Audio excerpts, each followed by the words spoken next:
रूस ने एक बार फिर S-400 मिसाइल देकर भारत की शक्ति बढ़ा दी है। रूस ने भारत को ऐसा ब्रह्मास्त्र दिया है जो एक बार में 72 मिसाइल छोड़ सकता है। बताया जा रहा है कि भारत अपने पश्चिमी सेक्टर में इस एयर डिफेंस सिस्टम को सबसे पहले तैनात करेगा।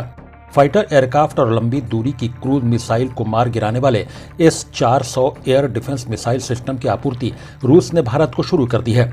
अमेरिका इसके विरोध में है, लेकिन भारत ने अमेरिकी धमकी को दरकिनार कर 39,000 करोड़ रुपए में इस सिस्टम को खरीदा है। भारत से पहले यह डिफेंस सिस्टम तुर्की और चीन की सेना में शामिल हो चुका है। भारत और रूस ने साल 2018 में S-400 की आपूर्ति का समझौता किया था। S-400 air defence missile system हथियार नहीं, महाबली है। इसके सामने बड़े से बड़ा दुश्मन कांपने लगता है। चीन ने तो इसे लद्दाख में तनाव देखते हुए तिब्बत में भी तैनात कर रखा है। यह आसमान में घात लगाकर आते हमलावर को पल भर में राख में बदल देता है। भारतीय रक्षा विभाग के सूत्रों के मुताबिक एयर डिफेंस सिस्टम के पार्ट्स हवाई और समुद्री मार्ग से भारत पहुंचने लगे हैं। इन्हें सबसे पहले पश्चिमी सीमा के पास तैनात किया जाएगा। यहां से पाकिस्तान और चीन दोनों से निपटने में आसानी होगी।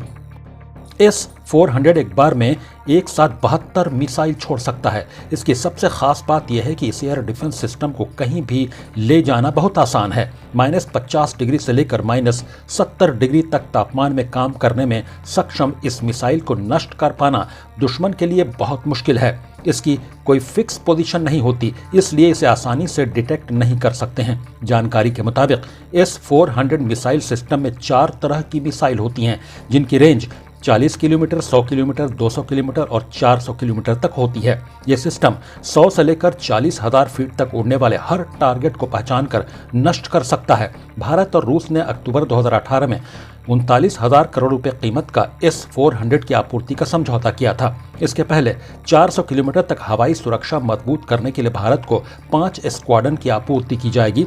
पहली स्क्वाड्रन की आपूर्ति इस साल के अंत तक पूरी हो जाएगी।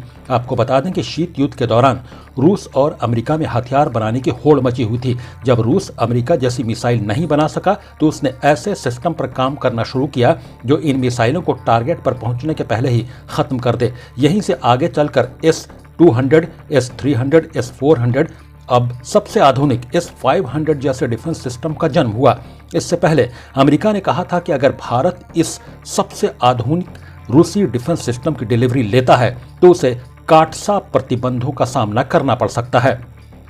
CRS ने कहा कि 2016 से चल रही रूस निर्मित वायु रक्षा प्रणाली S-400 को खरीदने की भारत की योजना पर America adversaries through sanctions act की धारा 231 के तहत अमेरिकी रोक लग सकती है। इस कानून के तहत अमेरिका अपने सभी सहयोगियों और साझेदारों से रूस से किसी भी प्रकार के सैन्य लेन देन को तत्काल रोकने का आग्रह करता है। ऐसा न होने पर इन देशों को अमेरिका द्वारा अपने प्रतिद्वंदियों के विरोध के लिए बनाए गए दंडात्मक CAATSA का सामना करना पड़ सकता है।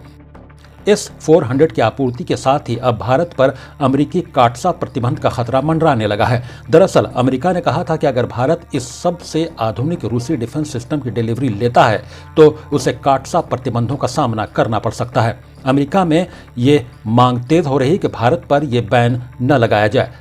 स्वतंत्र निकाय कांग्रेशनल रिसर्च सर्विस की ताज़ा रिपोर्ट में कहा गया है कि निकट भविष्य में भारत के रूस की हथियार प्रणालियों पर निर्भरता बनी रहेगी। खालिद रजा खान, ब्यूरो रिपोर्ट, महुआ आपके लिए।